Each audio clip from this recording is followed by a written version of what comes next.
Hey everyone, this is another meeting for Working Group LTS, and this meeting is getting recorded. It'll be on the internet on YouTube, posted later. We follow CNCF guidelines, and that just means be nice to everyone, don't be a jerk. So let's start the meeting with the agenda that I've created today. If you um, if you want to add anything on the agenda has a space today. I have pasted the link for the agenda docs. Please add yourself as an attendee there with as much details as necessary that you can be reached later. Uh, the first topic I have is on Kubernetes API stability. I'm trying to carrying forward from the last meeting's discussion where I shared some information about how the API conformance reviews team was working on using the API Snoop data to create information on what kind of tests were creating API's server coverage data. And I wanted to make sure that we have uh, Jordan had pointed out that it's not sufficient and not complete. So I wanted to get some brainstorming ideas on how can we do that. If I think this is also a good discussion for SIG API machinery, but I thought I should just start this here first. And if anybody has any comments on that.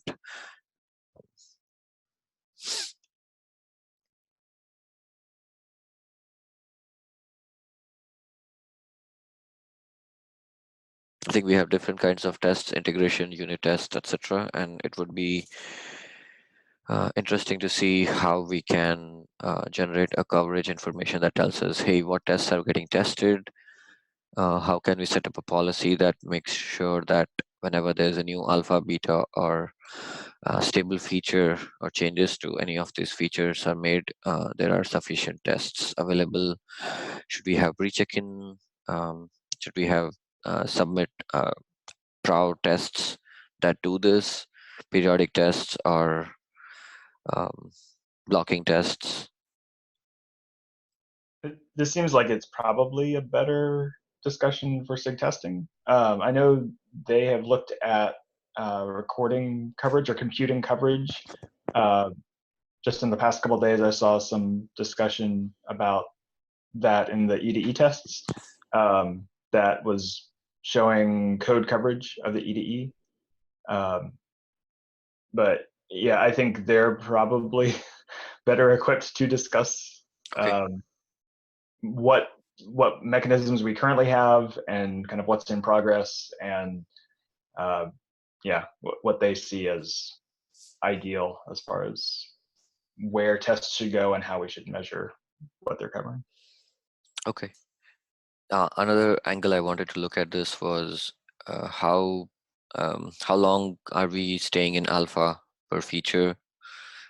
Is there a list of APIs that are in alpha and beta and stable, and what is the transition period for them from going from alpha to beta to stable? Is there a document that tracks this already? Not that I'm aware of. We tend to have per release categorizations, like buckets for how many alpha, beta, stable things were in each release, but for progress of an API, not that I'm aware of. It wouldn't be difficult to compile that, but I don't know that we have it. Okay, makes sense. Yeah, I think it would be nice to compile that, because that would tell us the pace at which these features are moving and trying to see which areas are actually starving more or lagging and why are they slower. It will help us understand why can't we have at least V1 version of a stable API server and what's dragging this V1 stability.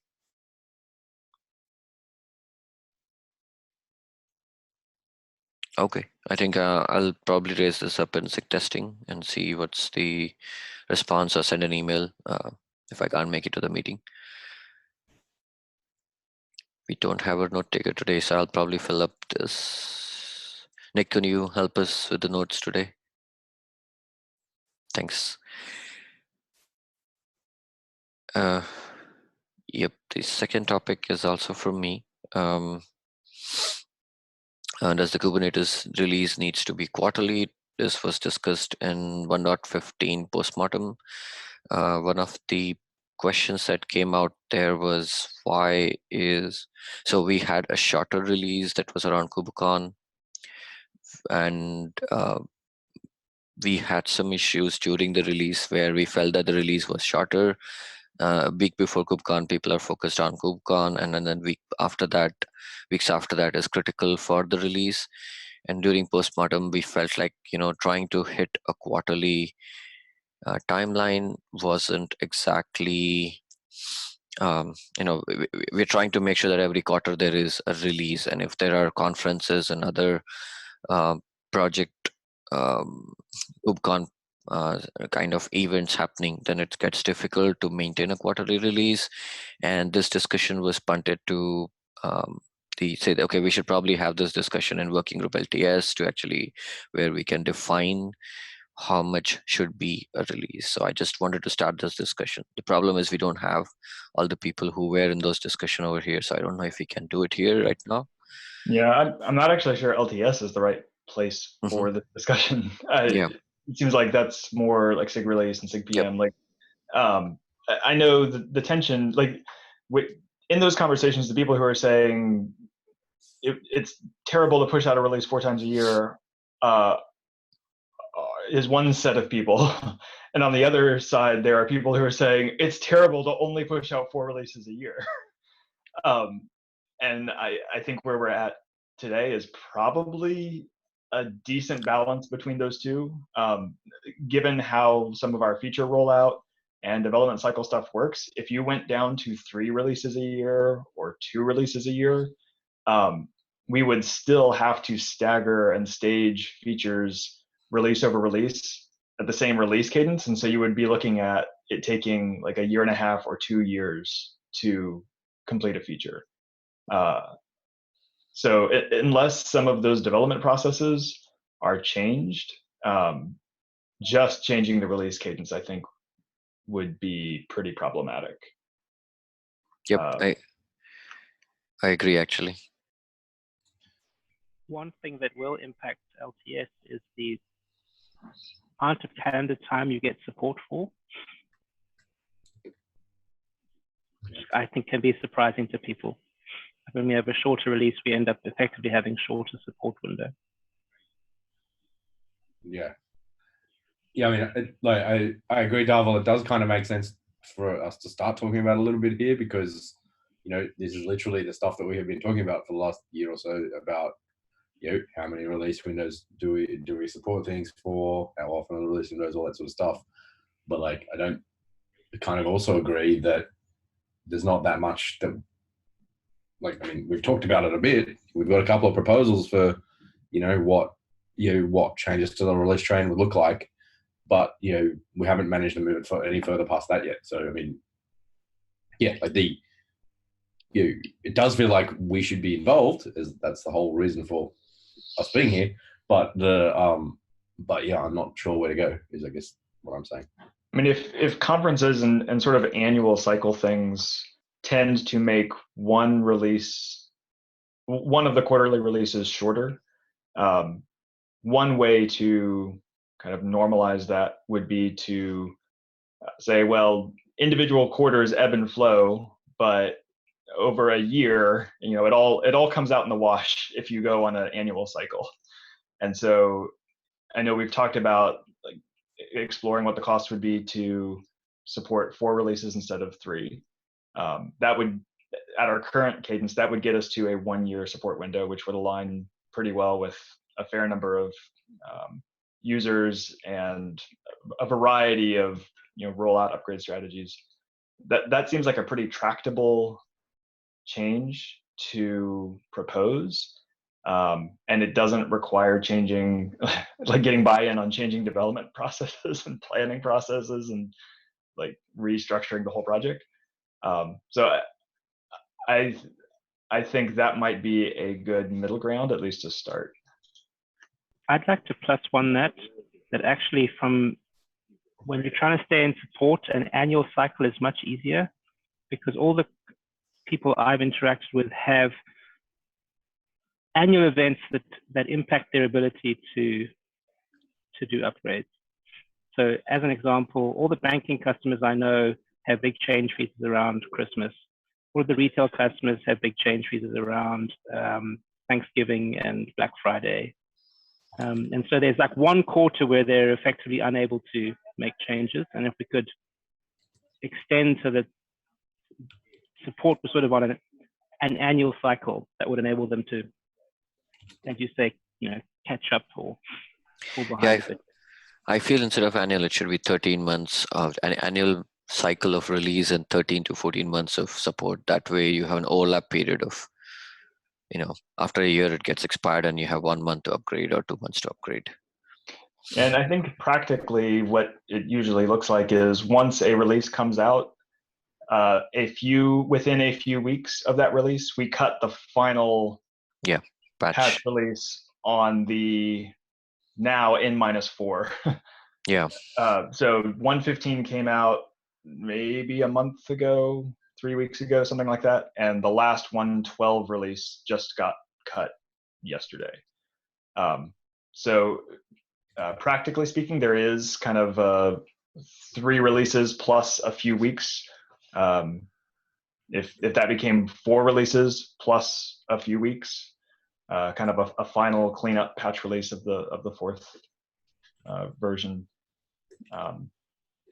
Just figuring out everyone who would need to agree to that. I know some of the SIG release processes have tried to simplify things around patch management. Rather than having one person for each branch, they have a team that is managing kind of across the branches that are in maintenance. So hopefully that consolidation would make something like this more efficient.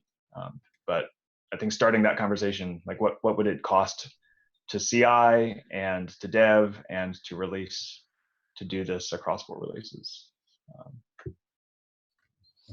I think, to be honest, it sounds like that is the thing that every time you've talked about it, Jordan, we've all sort of said, yeah, that sounds like a good idea, and that's been for a long time now. That to me feels like the most immediate thing that we could do to actually be delivering something out of this LTS. If nothing else, we can say this is a reasonably practical, as you say, problem that we as a group recommend doing. Yeah. There's another angle to this. I think the upgrades, right now we only do N-1 upgrades, which is once you have a yearly cycle, and if you want to go ahead with upgrades, it gets really difficult to guarantee that your workloads will work if you want to go to latest. If you have lagged a year behind and then you want to upgrade, you have to do incremental upgrades, and then once you reach the incremental upgrades, you might have deprecated something out, which is not a guarantee that your workloads will work. So it kind of gets, the predictability of upgrades. Once you expand it more than, say, 3 releases, the predictability goes down. So maybe we need to also look at how we can guarantee upgrades, maybe support N-2 upgrades, and track some kind of that features are deprecated only after a year after deprecation notice, as are something like that. I mean, if it takes, we also need to measure how much it takes for us to go from alpha to stable, because if the features are staying alpha for a year or more, they could change very drastically, and users who are dependent on them are literally, so there's no guarantees there sometimes. So we need to kind of build a some few things discipline here. there. I think those are important questions to ask, but I don't think we should try to solve them all before we do anything. Mm-hmm. Again, if taking the first step requires completely changing development policies, Mm-hmm. we're never going to be able to do anything. And so the N-2 upgrade issue is significant, and there's a lot of things required around that to get storage migration, and I would just practically, I would say that we are barely able to enforce via review and testing the N+1 and -1 skew.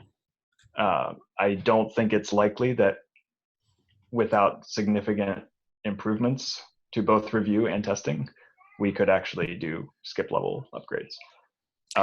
For people depending on alpha, that is something we have discouraged and should discourage. People should not use alpha features and expect them to be forward Stable. or backwards compatible. Like that's why they're disabled by default. You have to explicitly opt into using something that is unsupported for upgrade purposes to use an alpha feature. Yep. And I think that's not being followed, and there are a lot of people who are still using it and getting burnt. Um, I believe there should be some middle ground in the upgrade story, because once we increase, I mean, once we have a yearly support cycles, we would have, the next biggest problem would be upgrades.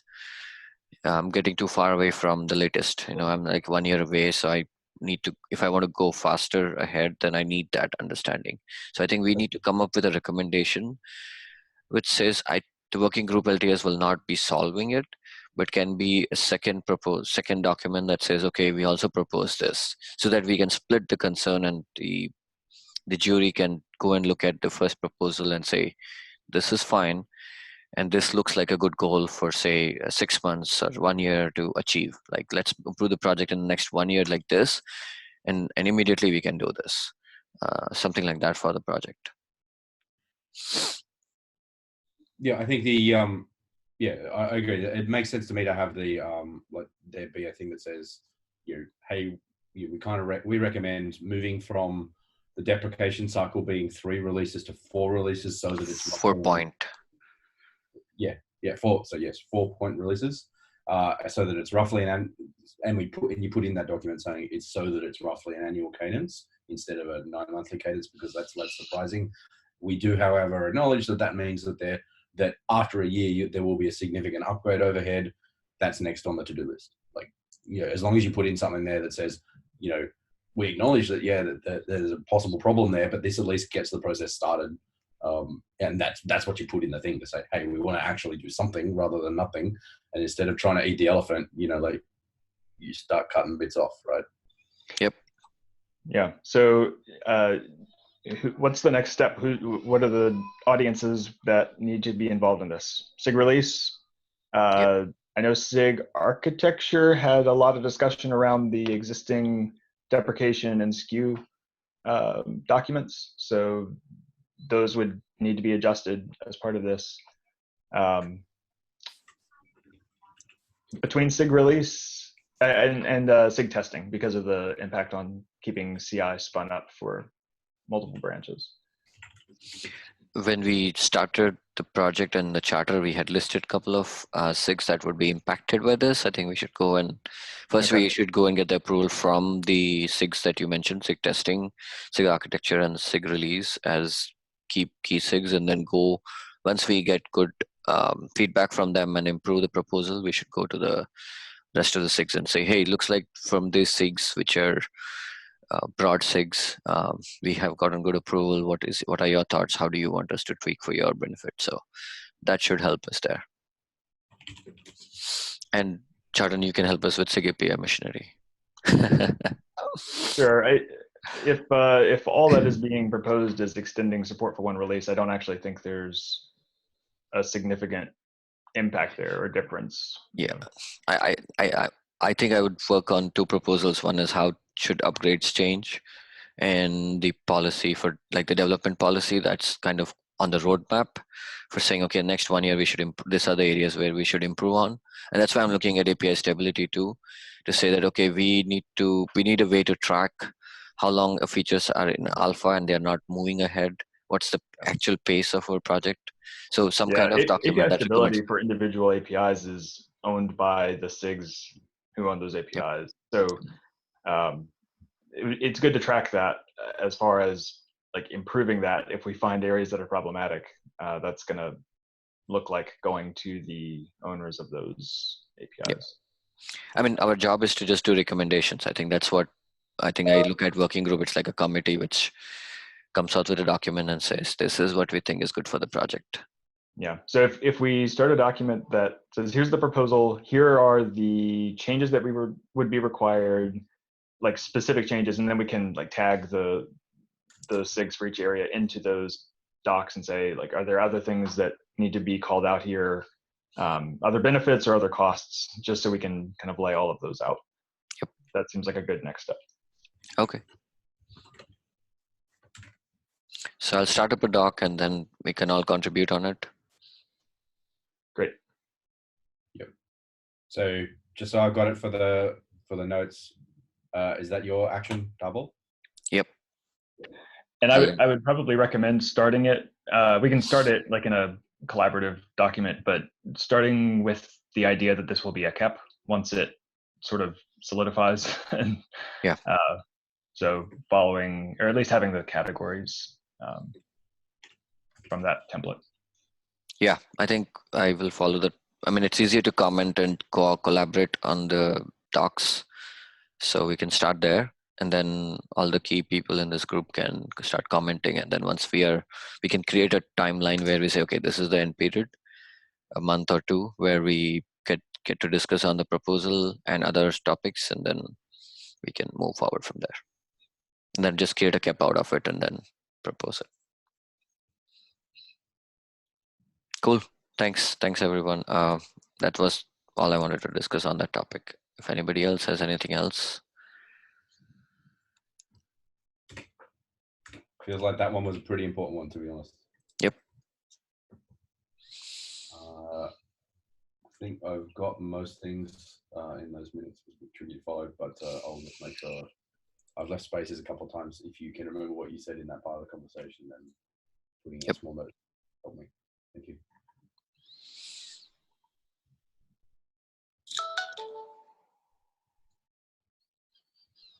Okay, going once, going. If anybody else has anything to add, a topic, going once.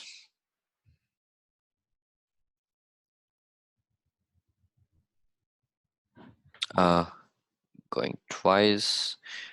I just wanted to ask George if you had anything to add with respect to your CI signal experience on how they should improve and how this will help with respect to cadence, etc. Please feel free to contribute. Yeah, thank you. I mean, following the conversation that you all just had, I don't think I can add much on top of that. Thanks, George. Okay. Yeah, David, do you want to say something, or you want to just bid bye? I'm saying cheerio. Say okay. See ya. Okay. Thanks, everyone. Bye, everyone. Bye bye. Thanks, everyone.